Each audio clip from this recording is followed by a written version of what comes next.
menjadikan Pancasila menjadi sistem etika. Dan pertama-tama mari kita perkenalan dulu. Yang pertama dari saya Ahmad Rizky Triadi. Saya Nani Alvina. Saya Sugeng Cita Putra. Saya Galuh Nur Anissa Diandra Indra. Saya Indrawardana. Saya Hamdan Kasim. Saya dari Soekarno Diandra. Nah, pertama pemateri pertama yang akan dibacakan oleh teman kita Roni.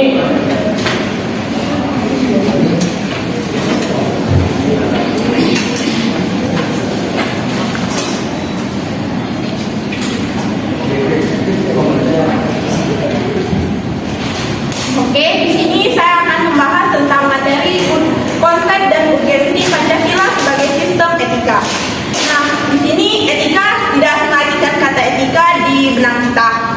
Etika artinya itu ilmu yang mempelajari sikap baik buruk manusia dalam kehidupannya. Etika ini lebih mengacu kepada bidang filsafat, yaitu bidang moral, yang merupakan kajian kritis tentang baik dan buruknya. Contohnya korupsi. Kasus korupsi merupakan penyakit moral yang kronis, yang perlu disembuhkan.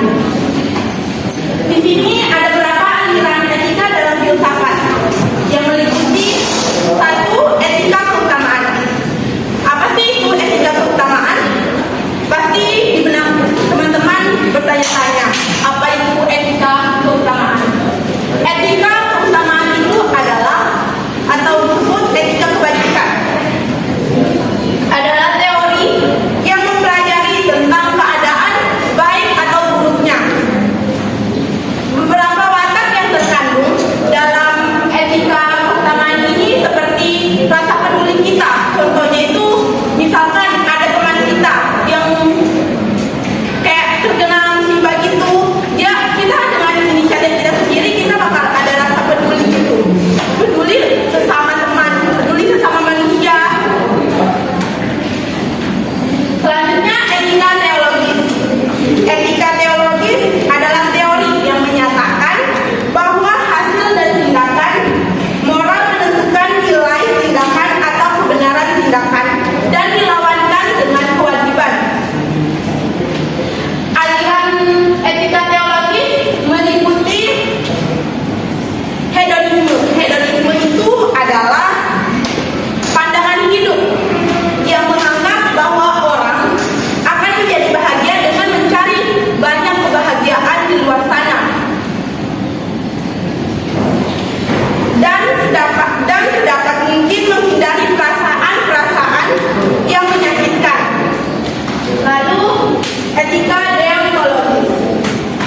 Etika deontologis ini adalah teori yang menyatakan bahwa hasil yang bersangkutan dengan kewajiban moral sebagai hal yang mengandung kemestian untuk melakukan tindakan. Pertimbangan nilai tentang kewajiban moral lebih diutamakan daripada pertimbangan tentang nilai moral itu sendiri. Etika selanjutnya, etika Pancasila. Etika Pancasila ini tidak asing lagi dalam benak kita kan. Pancasila itu seperti etika Pancasila adalah cabang filsafat yang dijabarkan dari sila-sila Pancasila untuk mengatur perilaku kehidupan bermasyarakat, berbangsa dan bernegara. Kelima nilai sila-sila Pancasila membentuk perilaku manusia Indonesia dalam semua aspek kehidupan. Di sini ada nggak yang tahu? Ada yang nggak tahu tentang apa sih itu nilai-nilai Pancasila? Gitu. Pasti di sini udah tahu lah apa itu Pancasila. Sila pertama itu kayak Pancasila. Sila pertama yaitu nilai Pancasila contohnya itu seperti ketaatan kita kepada Tuhan Yang Maha Esa. Itu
Alasan diperlukannya Pancasila sebagai sistem etika.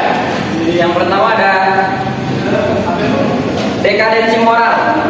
Dekadensi moral itu adalah sebuah pemerosotan atau turunnya moral seorang warga negara yang dipengaruhi oleh pengaruh-pengaruh dari luar. Seperti contohnya pemerosotan nilai-nilai yang ada dalam sila-sila Pancasila dalam diri seorang warga negara yang diakibatkan oleh adanya pengaruh dari globalisasi. Yang kedua ada korupsi akan bersih maharajalela. Sebagaimana yang kita ketahui keadaan negara kita sekarang ini, dengan adanya Pancasila saja korupsi di negara ini masih tidak bisa terdeteksi berapa jumlahnya. Masih ada korupsi yang terjadi di negara ini. Apalagi dengan tidak adanya Pancasila sebagai sistem etika, bisa dibayangkan seberapa besar korupsi yang akan terjadi di negara ini.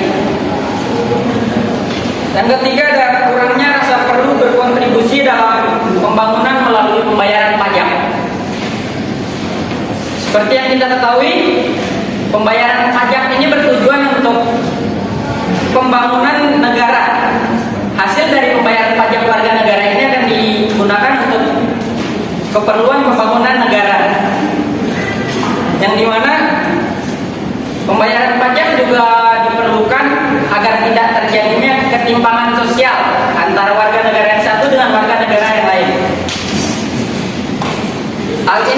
Hal inilah yang menjadi alasan mengapa semakin kaya teman-teman, maka pajak yang teman-teman akan bayar itu semakin tinggi. Semua warga negara di Indonesia diwajibkan membayar pajak, yang membedakan hanya jumlah dari pajak yang dibayar. Selanjutnya ada pelanggaran HAM yang ditandai dengan melemahnya penghargaan seseorang terhadap orang lain. Pada dasarnya, setiap orang memiliki kendali penuh atas dirinya sendiri. Dan setiap orang memiliki hak penuh atas dirinya sendiri. Tapi hak-hak tersebut akan menjadi ada batasnya karena dibatasi oleh hak-hak orang lain. Seperti pada contoh, kita ambil contoh dalam kehidupan sehari-hari. Setiap kita berhak atas apa yang ingin kita lakukan, apa yang ingin kita kerjakan. Tapi di saat ada teman-teman yang presentasi di depan, hak kita akan terpotong dan menjadi kewajiban untuk kita untuk menghargai teman-teman kita yang berbicara di depan. Selanjutnya ada kerusakan lingkungan yang berdampak terhadap aspek kehidupan manusia. Seperti yang kita ketahui, Pancasila adalah sebagai dasar hukum-hukum di negara ini tercipta. Dari Pancasila, undang-undang yang ada di negara ini terbentuk.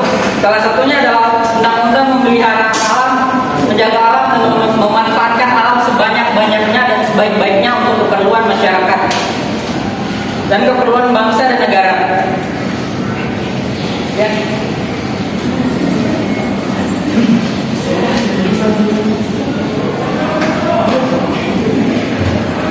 Oke, materi yang ketiga akan disampaikan oleh teman kita Anggi.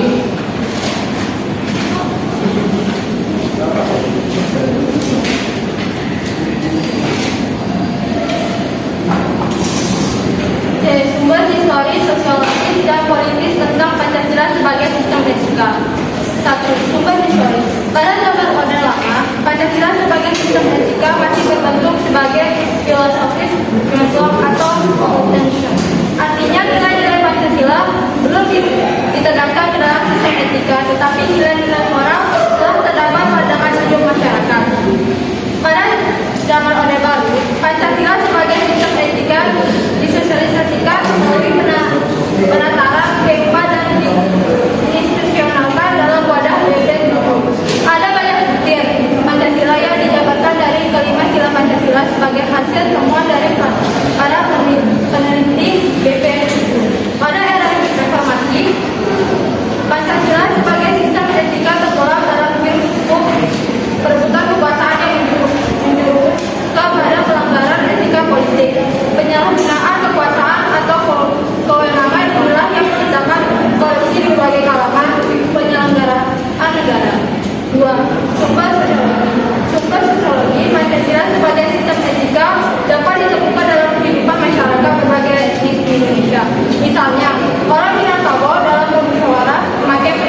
tinggi suatu norma, akan semakin abstrak sifat dan sebaliknya semakin rendah kedudukannya, akan semakin konkret norma tersebut. Etika politik memiliki 3 dimensi, yaitu dimensi tujuan adalah dimensi yang merumuskan dalam upaya mencapai kesejahteraan masyarakat yang didasarkan pada kebebasan dan keadilan. Dimensi salah memungkinkan pencapaian tujuan mengikuti sistem dan prinsip-prinsip dasar pengorganisasian praktik penyelenggaraan negara. Dimensi aksi politik berkaitan dengan pelaku pemegang peran sebagai pihak yang menentukan rasional politik. Sekian.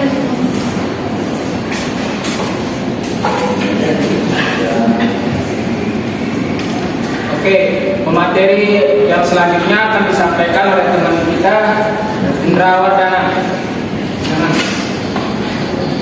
Baik, di sini materi selanjutnya adalah membangun argumen tentang dinamika dan pandangan Pancasila sebagai sistem bernegara.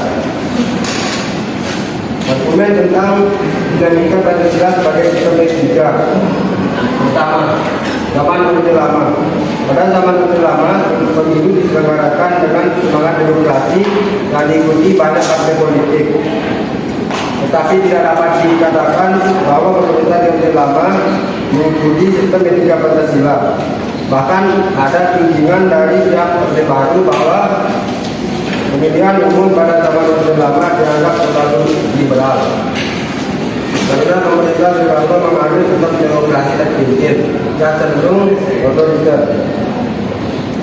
Kedua, pada zaman Orde Baru.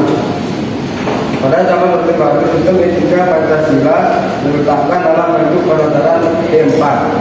Masyarakat Indonesia sebetulnya dalam pandangan Orde Baru.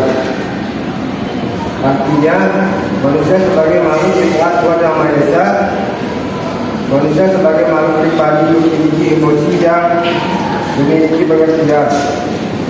Manusia sebagai makhluk sosial memiliki kebutuhan yang maju-maju dan sederhana. Sifat kodrat manusia sebagai makhluk individu dan sosial harus dikembangkan secara toleransi, selaras dan seimbang. Ketiga, reformasi tenggelam dalam euphoria demokrasi. Sistem etika Pancasila pada era reformasi tenggelam dalam euphoria demokrasi. Namun seiring dengan berjalannya waktu, disadari bahwa sistem etika politik akan buruk pada penyalahgunaan kekuasaan. Kita mengalahkan segala cara untuk mencapai tujuan. Contoh kasus hilangnya nasionalisme. Yang bagian selanjutnya, argumen tentang tantangan Pancasila sebagai sistem etika. Pertama, masa Orde Lama bukan sikap otoritas pemerintah.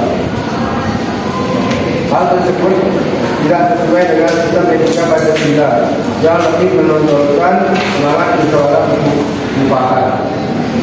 Yang kedua, masa Orde Baru terkait tentang NKK yang merupakan segelintir orang.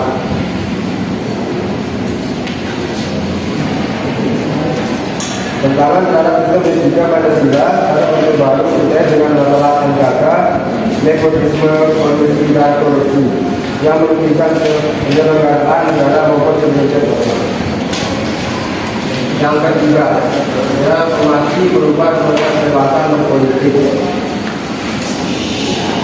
Tentangan terhadap sistem etika Pancasila pada era reformasi berupa euforia kebebasan berpolitik sehingga mengabaikan norma moral, misalnya munculnya anarkisme yang memaksakan jarak dengan mengatasnamakan kebebasan berdemokrasi. Kemudian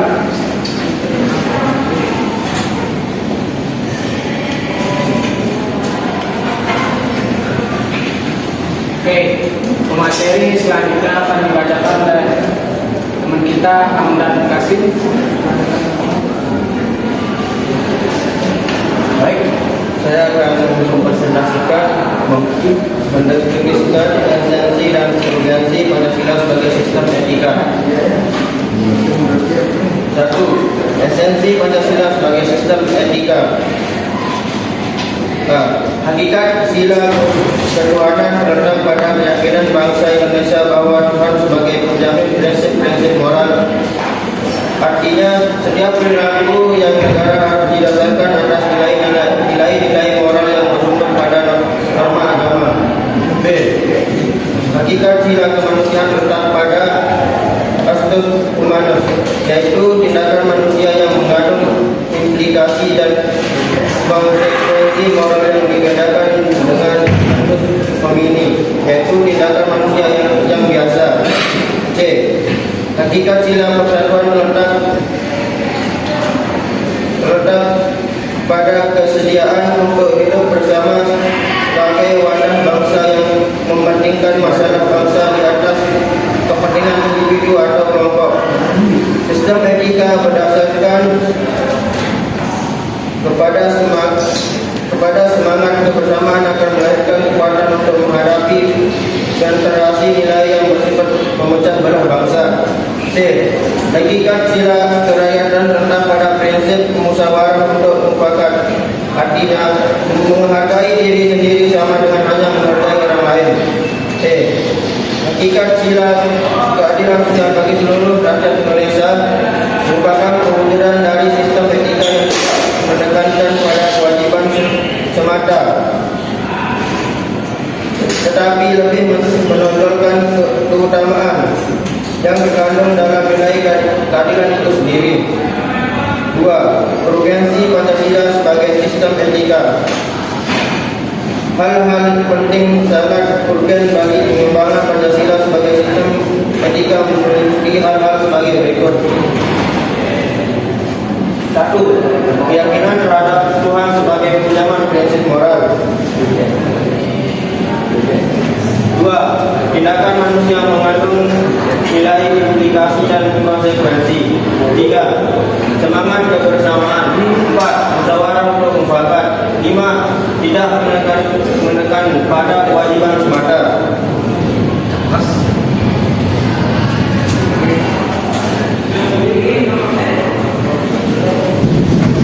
Oke, kesimpulan dari materi kita yang akan dibacakan oleh teman kita, Risa. Baik, kesimpulan dari semua yang sudah dipresentasikan yaitu Pancasila sebagai sistem etika adalah cabang filsafat yang dijabarkan dari sila-sila Pancasila untuk mengatur perilaku kehidupan bermasyarakat, bernegara, dan berbangsa di Indonesia. Oleh karena itu, di dalam etika Pancasila terkandung nilai-nilai ketuhanan, kemanusiaan, persatuan, kerakyatan, dan keadilan. Kelima sila tersebut membentuk perilaku manusia Indonesia dalam semua aspek kehidupan.